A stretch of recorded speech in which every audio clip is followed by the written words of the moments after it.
ನಾನು ನಿನ್ನ ಜೊತೆ ಫೈಟ್ ಮಾಡ್ತೀನಿ. ನಾನು ನಿನಗೆ ಪ್ರಾಮಿಸ್ ಮಾಡ್ತಾ ಇದ್ದೀನಿ, ಶಾಂಘೈನ ಕಾಪಾಡೋದಕ್ಕೆ ಖಂಡಿತವಾಗ್ಲೂ ಒಂದು ದಾರಿ ಇದ್ದೇ ಇರುತ್ತೆ.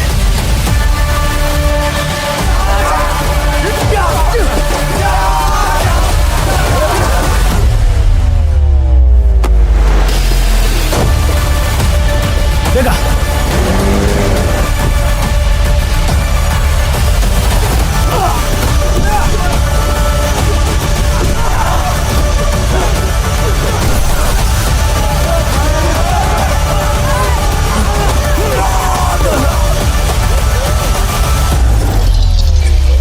ನನ್ನ ಜೊತೆ ಫೈಟ್ ಮಾಡ್ತೀಯಾ ಇಲ್ವಾ?